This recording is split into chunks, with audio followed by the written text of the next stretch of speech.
Okay, perfect. Yeah. Cheers. We're finally here, man. Appreciate you taking the time out Absolutely. to do this, man.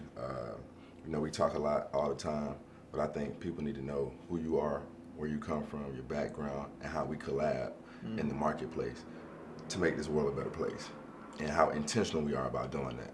So, you know, the objective is to be intentional about making sure people are aware about the financial conversation. They understand and having that conversation and inspired, because that's what you do. You inspire people to be better with their finances. And so tell me a little bit more about, you know, your background, where you come from, and why financial planning is important to you. Yeah, so, you know, just coming from the inner city in New Jersey, I grew up in Irvington, right outside of Newark, New Jersey. You know, I was just a young boy with a dream of shifting the mindset and the culture of our community. And, you know, when I think about culture, there's, of course, the culture that we don't want to leave our community, but then there's the culture of that doesn't allow us to move forward, right? So how can I position myself Absolutely. as an example to influence? And I knew that it was going to take sacrifice. Right. I saw my parents make a lot of sacrifices. Absolutely. We could have actually moved out of the hood. Yeah. But they decided, okay, we're going to keep you there. Yep. But strategically, we're going to, position and put you in a position Wow. that allows you to have a different platform. Wow. So I didn't have to start back behind. Right. I felt like I was put in a position to succeed. Right. And it was up to me at that point to appreciate it. Right. And then allow us to have an even bigger impact outside of our family. So let's talk about that impact. And our business models align a lot. Like we talk about business now down to the nitty gritty. You're the person responsible for holding me financially accountable in my life. And just kudos to you for being that accountability. But we don't have a lot of accountability in our lives, and we have a lot of yes people. People want to be in our universe, and they yes. But you tell me no a lot. Keith, you shouldn't be doing that. So what type of impact do you see Luxworth planning having on the world? And so I think it's twofold. One, it's on the financial services industry, because the financial services industry doesn't look like us. Absolutely. It's typically a white male, Absolutely. older. Absolutely. And that's been they dominated that space. Right. But we're seeing that the community is progressing professionally. So as our income and our opportunity increases, we need to create a space for the conversation to be had, and a space of where vulnerability can happen. Because that intersection of vulnerability and the conversation is what allows us to reflect, create change, and move forward in a way that allows us to, not only appreciate what we have, Right. but also think about the sacrifices that are still needed, because our ancestors made those sacrifices. Right. They did. Our Absolutely. parents made a lot of sacrifices, so we can't say, okay, now that we're earning more, we get to only just spend more. There is a balance, and there's some sacrifice that still needs to happen for that compounding to occur. And it's up to us to fill that gap. Yeah.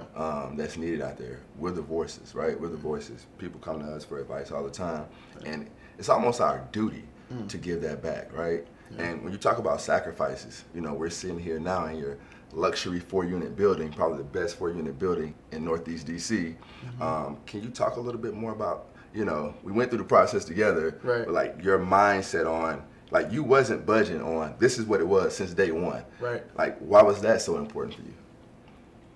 So, buying a 4-unit or multi-family, I felt was the gateway of freedom, because, yes, you deserve to love the space you live in, Right. Because that should be your peace, that should be your home. Yep.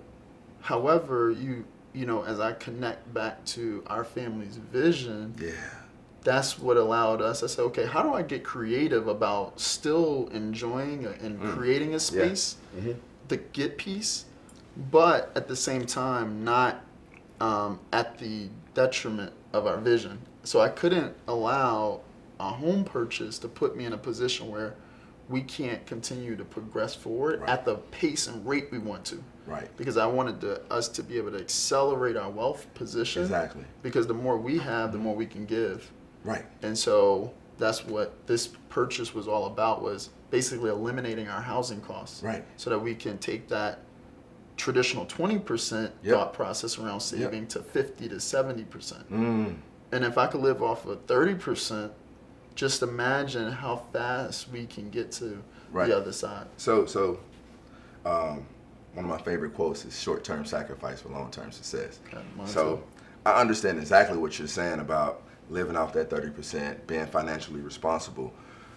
But for some people that may not know what that means and how the process of a 4-unit building can allow them to accelerate their wealth plan, what does that look like?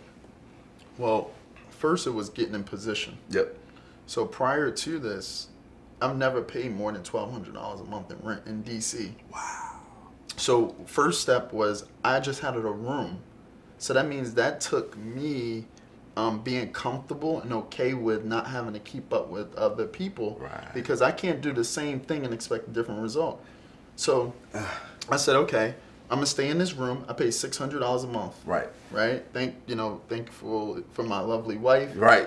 You know, because she was my girlfriend at that time, and she was still willing to come see me. She's still in the paint with you. Huh? She was shooting with me. Shout out to Christian, man. Shout out to her Christian. for sure.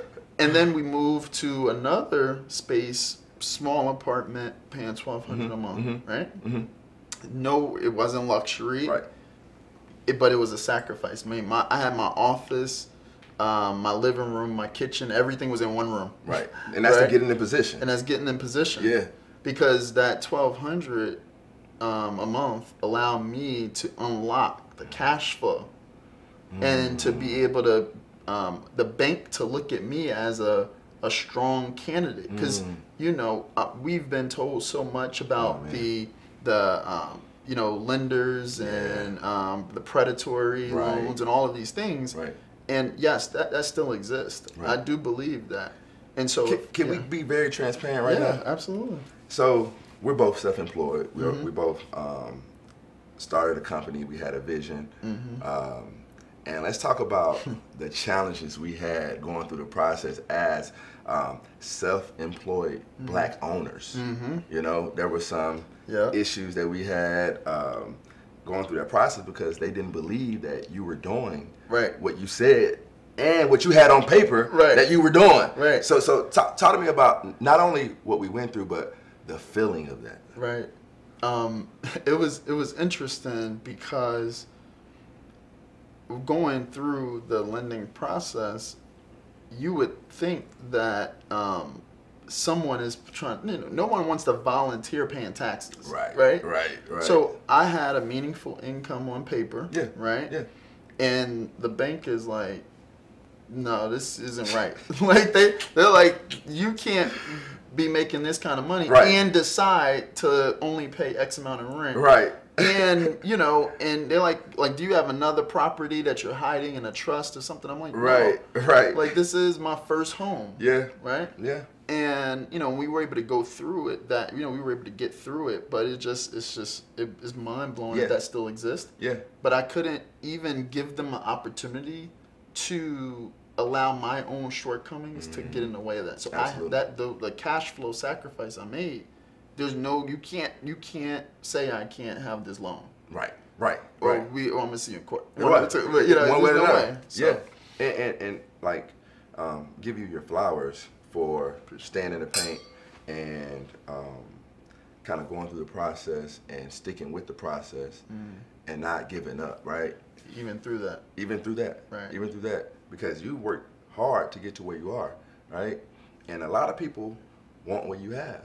But they're not willing to put in the work that you did. They see our success, right? They see, us at the closing table. They see you in the meeting speaking on stage across the country. I think, 24, 25, you was the youngest certified financial planner in the world. Like, that's amazing, as a black man, And so can you kind of hone in on the collaboration of Coalition, Luxworth Planning, and how we really want to impact the culture and the world around financial literacy? Yeah, I mean, what I love about Coalition is the education, right? Even when we were going through the buying process, right? Yes, I'm a financial planner and I understand real estate and finances, but my wife doesn't come from the same space. Absolutely. Right? She's Absolutely. in ministry, wellness, she's an Absolutely. entrepreneur, but she's still, that's not her space, that's not her zone, Absolutely. right?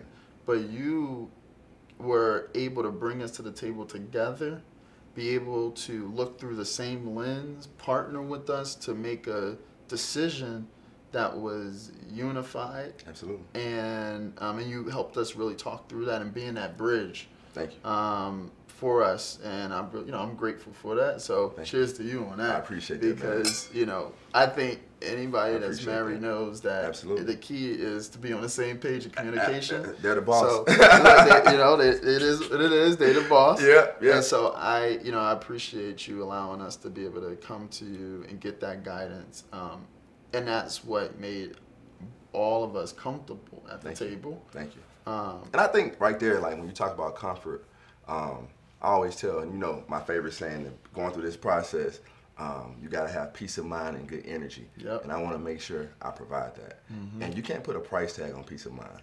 You said that too. I think you said that when we was going through the process. Yeah, you just can't. So whatever you got, as a realtor, real estate agent, I have to be able to take myself out of my shoes and put myself in your shoes. And I think that's probably the most important factor of being a successful real estate agent. Wow. Because a lot of times you might come to me and say, I want this, this, and this. And if you're not able to, take yourself, because I might have a vision that this may work well for you guys. Right. But no, it's not about me. It's about you. Right. Because this is your process. Yeah. I can advise you and tell you what I think all day long, but you make that final decision, right? Absolutely. So that's important. And we Right. talk about being the bridge. Right. Be the bridge to our community Right. for all things real estate, lifestyle, and wealth building. Right. We're going to buy a house. But what other resources out here can we provide for our clients? I think for the most part, that's what separates us from a lot of people. Yep. Because you're stuck with me for life. Yep. You manage my money, first of all, so you definitely stuck with me for life. Right. Right? But I think that collaboration and us moving as a unit, because we can no longer have and move the way we've been moving as a culture. We have to move as a unit. Yes. So if I know that I have people Yep. that needs financial planning, Yep. guess who I'm going to tell them to call? You, right? And there's no better way to paint that picture than from an example, because you manage my money. Right. So Right. I think that's very important. The collaboration and us moving as a unit Right. is very, very, very important. Right. And you've helped numerous of Luxwealth members buy their first homes or their second homes, Yeah. their real estate investment properties and multi-units. Yeah. And so, I just appreciate you being an advocate. Thank you. Right. Because that's what we need. We need advocacy. Absolutely. Because we're so, we've been conditioned from the conditioned. origin to have Yeah. a scarcity mindset because we Yeah. never had. But it's the abundance that allows us to unlock our real potential. Right. And that's what, it just allows me to feel comfortable even referring, right? Absolutely. Because you're like, I know that they're going to get the white glove treatment. Oh, absolutely. I know that they're going to get the education. Right. And that you won't sacrifice their, I'm sorry. Sorry. Hey, but how we could how was And I know you're gonna get the white glove. Start right there. Yeah. Okay. You're crushing it. My You bad. are Okay. actually really, really good at this. Yeah. Oh, Yeah. Keep it rolling. Don't mean to sound so surprised. nah, thank you. You can even keep going from right where you are. I know. and I know they're going to get the white glove treatment. And I Hold know. on, bless you, by the way. Thank you. Yeah. I'm sorry, it's Yeah, a no, tradition absolutely. trained in Stand my here blessed. yeah in my household. My grandma, you better say bless you. Absolutely. I heard her voice, I love it. but I know. Go ahead.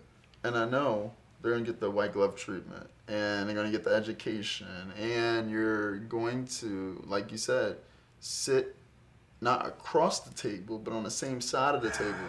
And that's the key, right? Because if we're on the same side of the table, we're looking at the same direction, the same lens, the same philosophies. Absolutely. Now you're saying, okay, I'm taking my methodology and integrating it with what you want, and then that's where the power of achievement is going to come from. And let's talk about that, because the advancement. So we have our quarterly meeting, you and I, and we talk about my finances and what we're doing. You're educating me, giving me knowledge, and let's talk about being on the same side of the table, because the conversation that you have with your clients, you're able to sprinkle real estate in there from your education. The conversation I'm having with my clients, I'm able to sprinkle your juice and your sauce in those conversations because of how we're educating each other. Yeah. Think about that.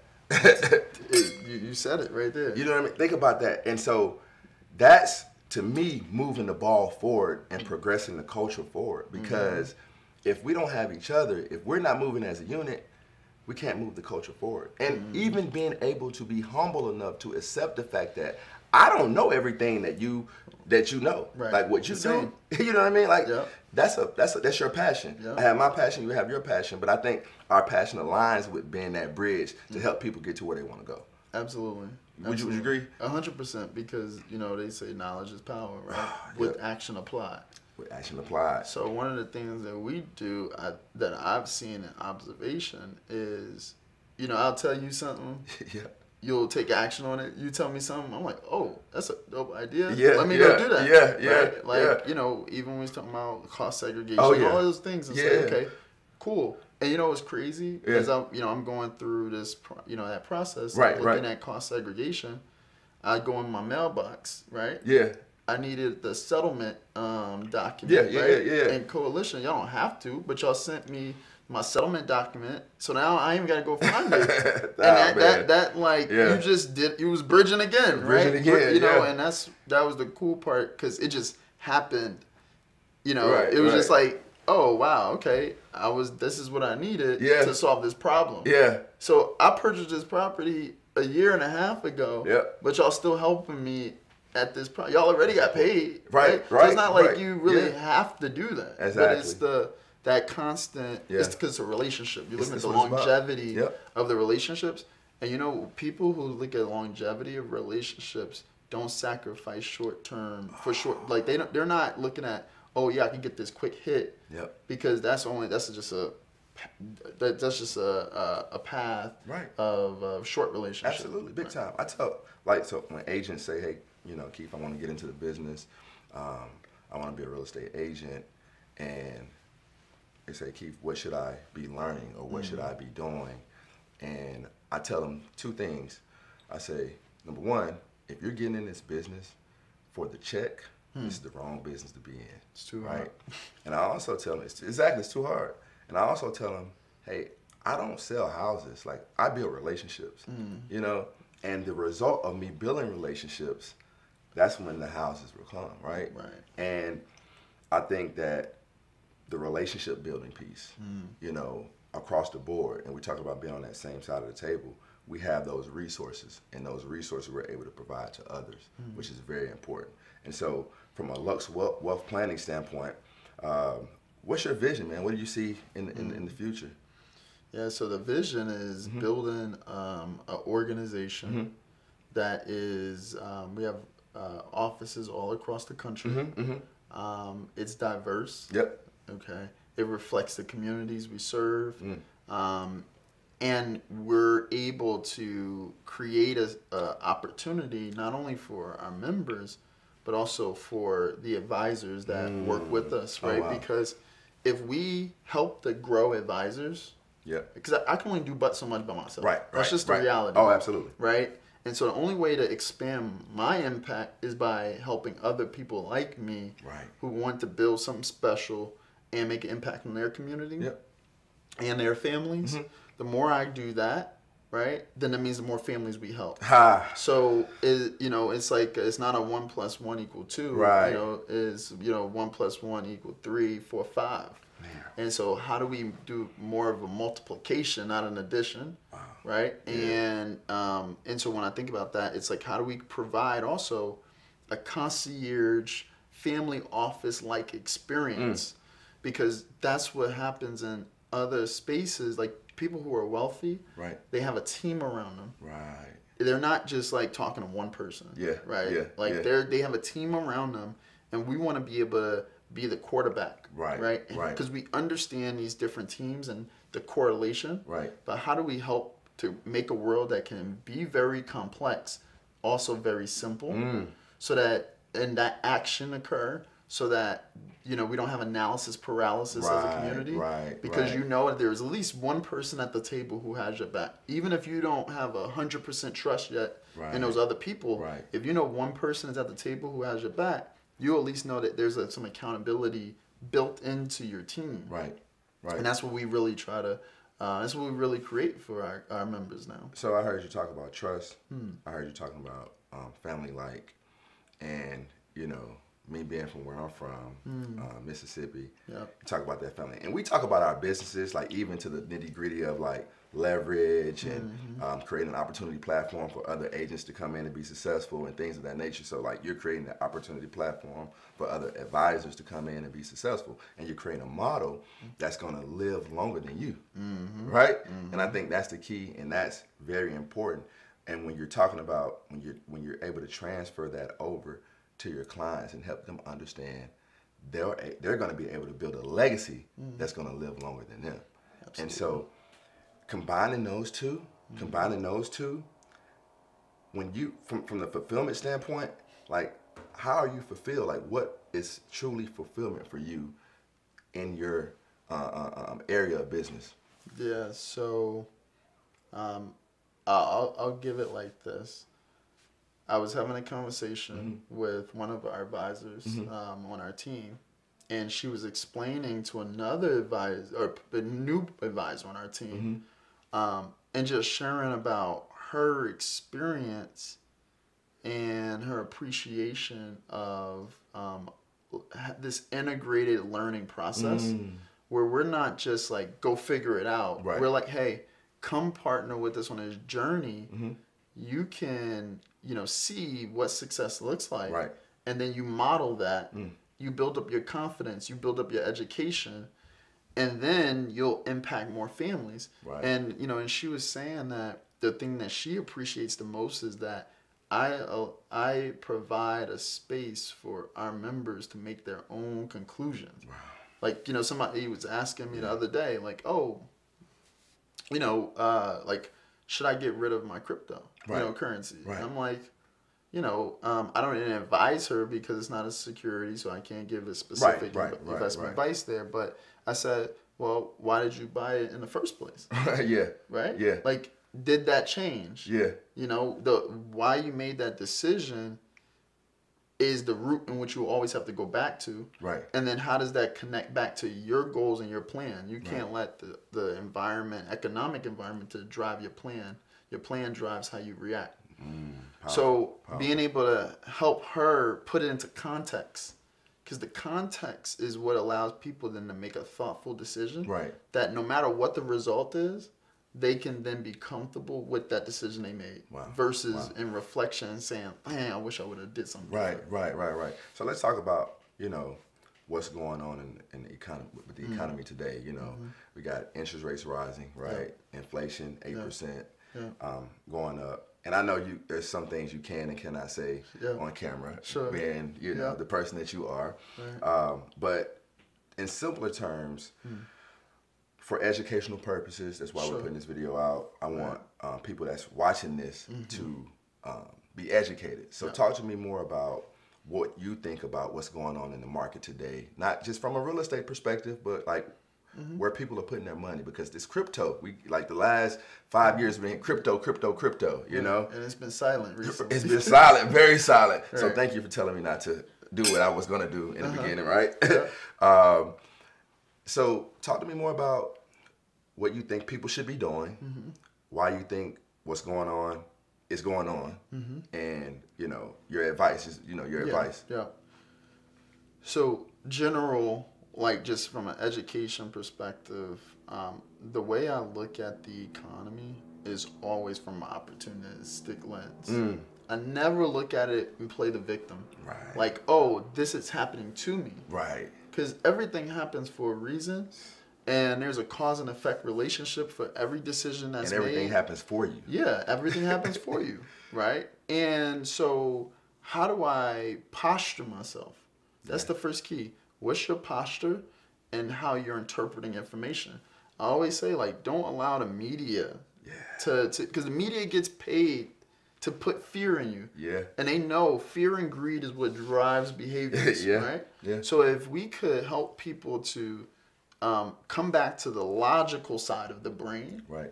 and move away from the emotional side. Yeah. We have to take emotions into context. Which is hard. It's important. Yeah, Like, you can't just be like, oh, forget your emotions. Right. But if it's not allowing you to sleep, then that means we got to do something different. Right.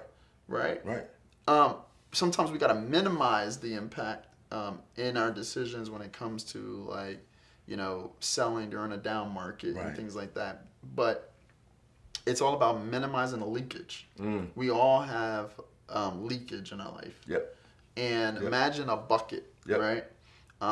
And we're going out in all, up markets, down markets, we put a bunch of stuff in the bucket, right? Yeah. And there's this hole. Yep. We want to minimize how fast that hole is there. Yeah. And that hole isn't necessarily a negative thing. Right. Because the hole, it could be you enjoying life. You still gotta, you can't, I'm not gonna not travel because it's a recession. Right. But I'm not gonna also, if me traveling during a recession is gonna sacrifice my goal, then I might not travel. Right. Or I might travel a little bit less. Right. But what that does, that allows me to then ride the wave, and then when things get, come back to normalcy, Right. I can go back into pouring more into the bucket I kind of open up that bucket a little bit more. Yeah. Now, the key though is if you do that enough, when a recession comes back again the next time, you're going to be more well positioned, better postured to then be opportunistic. Because the first step is to minimize the leakage. Yeah. The second step is now you have a foundation to then be opportunistic. Yeah. And then from there is wash, rinse, repeat, and then you never fail. Man, just being like super transparent, man. Like coming from where we come from and coming from where I come from, like you've changed my mindset tremendously. I remember we used to go at it. Like a lot of people don't know that. I was having a conversation with one of our mutual clients yesterday. I said, man, me and Matt used to go at it. Matt used to tell me, hey, this is what you do. I'm like, nah, I shouldn't be doing that. Like, why would I do that? And like, you're like, no, like, this is what you should be doing. You never budged. You never budged on me telling you no. And you consistently said, Keith, you're missing out. You made me feel that. You made me feel that. And you've changed my mindset around money so much. From that, we talked about the scarcity, right? We never had, so when we get, we don't want to lose it, and we want to see it every single day. We want to see that big dollar amount every single day in that account, right? And that's the scarcity, that's fear, right? Even when, if you have rainy days, I'm gonna be fine, right? But the mindset around just that scarcity and me thinking I had it figured out, right? Because I was consistent with the cash flow, I was making the money, I was working hard. But the way you've changed my mindset is, man, I can't, like the last 4 years has been tremendous. And I appreciate that because it's allowed me to create opportunities for my family, enormous opportunities for my family, and even position me in a better position to where I'm able to do things that I never thought I could be able to do. Us partnering and buying, 68 unit buildings, 100 unit buildings, and investing and continuing to, you talk about we're in a recession, but not being sleep in this recession. A lot of people are asleep. A lot of people retracting, like you're not pulling back. Not pulling back because the media is telling us to pull back. The media is is putting that fear into us. And as long as we continue to have people like you and in the market that's educating and being genuine about the education and changing the fear. And that's kind of what I want to talk about, the fear and the scarcity of our culture and what we have. Because I'll tell you, like, if you can change my mindset, you can change anybody's mindset. Right. Because you know how stubborn I am. Yeah. So that fear and scarcity around our culture and around what we've been what's been ingrained in our brains. Talk to me about how do you overcome that and how your practice around changing the fear and scarcity mindset in the Black culture. So it starts with listening, right? Even though, yes, we would go at it. I first listened, and not listen to respond, but listen to internally understand what's your true fear, right? And if I can help you to understand that you're going to be okay, then it gives you permission to say, I can do this. I can step out a little bit. I could take a little bit more risk. And then say, even one step further, well, what does risk really mean, right? Risk is all relative. What's risk for one person can be opportunity for another. And so how do we help you to come to that conclusion is through listening. Because if there's actually a book called Are You Really Listening? By Paul Donahue. And you know, and one of the things that it's about that active listening, you know, in all areas of your life. But when you actively are listening, you're able to really grab what is important to someone. And if I could direct our conversation towards the ultimate goal and what you're trying to achieve, and I could just help you to look over the hill, right? Because it's like that hill, you can't see it, or just even look behind the door. If I can help you to understand that, and then also help you to understand, like, no matter what happens between you climbing the hill and you know, like, you got enough to weather a storm. And that's the key. Because I can't say, like, what your comfort level is. I can only listen and understand, and then help you to increase your capacity to receive more opportunities. And that doesn't happen overnight. It's a process sometimes. And every year, it never fails. When I get a new client, their capacity is much different over, you know, a couple years. They're like, whoa, like, I went from, you know, not saving that much to now I'm saving like crazy. But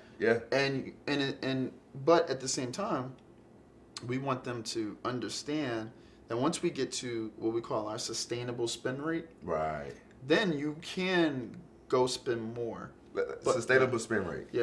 What does that mean? That means that the level in which you're saving and investing is enough for you to live the life you have forever. Meaning you're on a path to achieving that.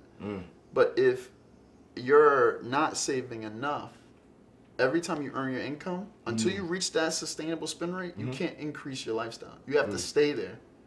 So what we try to do is, especially for our younger clients, right? Because we have older clients, they can't increase their lifestyle because they can play catch up.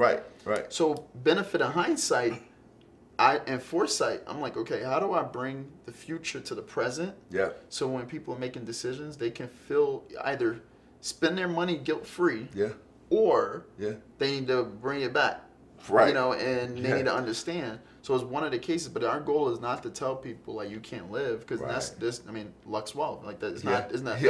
It's not like scarcity wealth. It's Luxworth. It's abundance. It's mindset. You know, success. But that all starts here, and then it's also then goes into your behaviors and habits. So, and the last thing I'll say on this is, like, there's two ways to fail financially, right? One is the obvious, running out of money. But then the second is to live a long life, reflect, and say, I didn't live. So how do I help somebody to find that peace and balance, and then boom, you can play all the way up to that gate. You can go to the casino for all I care. But once you hit that gate, you're done. Wow. Well, that reminded me one of my favorite quotes. Change the way you look at things, and the things you look at will change, right? And you ultimately, and I'm speaking from experience because, you know, you manage my money, but like, I had to change the way I looked at what success looked like. You know what I mean? I had to change the way I looked at what really the ultimate goal was. Because where we weren't in rooms that were having those conversations, right? Of what really and truly success should be. And once we were able to get into those rooms and, you know, and we still have more rooms to get into. Let's not be. Right. We didn't knock on all the doors. We ain't knocked all the doors down yet. Yeah. So the rooms that we are in, we're able to create this synergy and create these conversations around what the ultimate goal should be and what type of legacy we should be leaving for our families and what type of legacy we should be creating. Because quite frankly, you know, the trajectory is changing with us.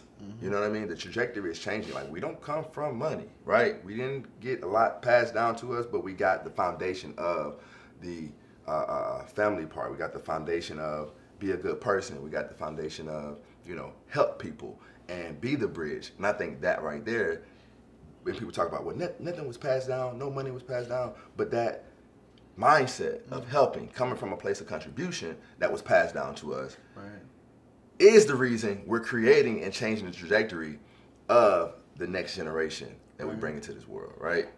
And that's very important. It's very important. And to that point, it's important for us to not, you know, take it for granted. Absolutely. And for us to take that same level of sacrifice our, you know, ancestors have had. Oh yeah. And bring that to the table. Right. Because if we don't, then there will be no legacy wealth. That's just not, like, it comes from sacrifice.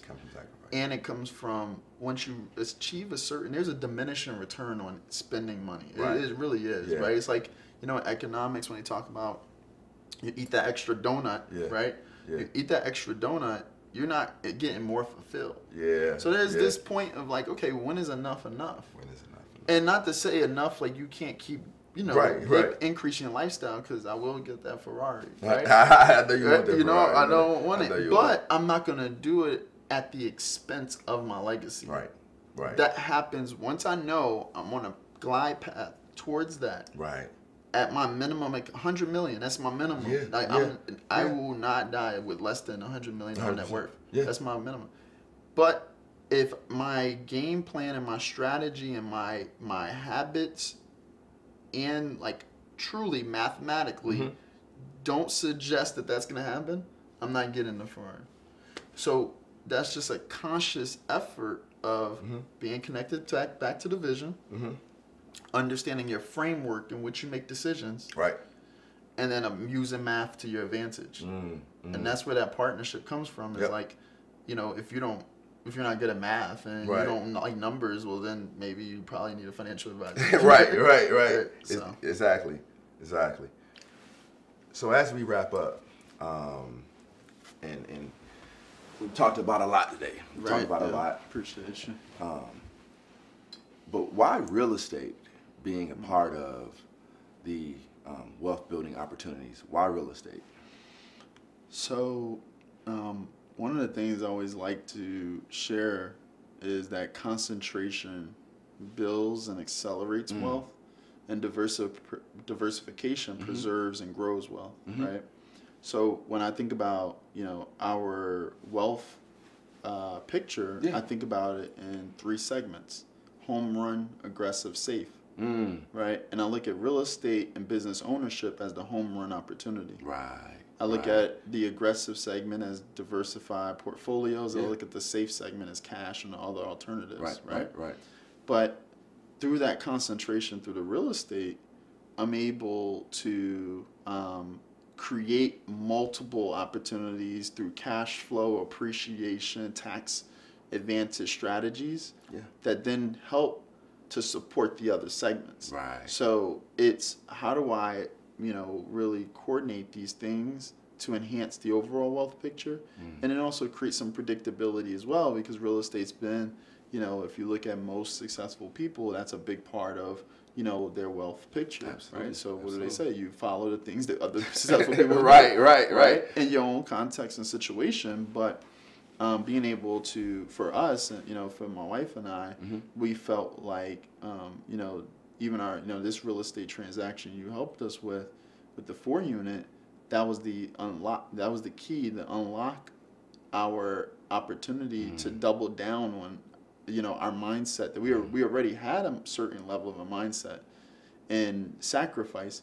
This then allows us to not have to sacrifice as much because we eliminated one aspect of our financials, which is the housing, which then now means we can travel more than we did before and still keep the same savings and investment rate we had before. That's awesome, man. That's awesome. So tell people where they can find you, where they can reach you at, and kind of, give the viewers, your information. Yeah. People need it. Absolutely. So you can find me at I am Matt Aaron on Instagram. You can find Luxworth at Luxworth Planning. And if you tap in with us on there, I'm sure you'll be able to get to us for sure. Man, I really appreciate you taking the time out to do this. I think this is very important for people to hear. Absolutely. We got to do this more often, and I just want to give you your flowers for being who you are to the culture. Absolutely. Cheers. Brother.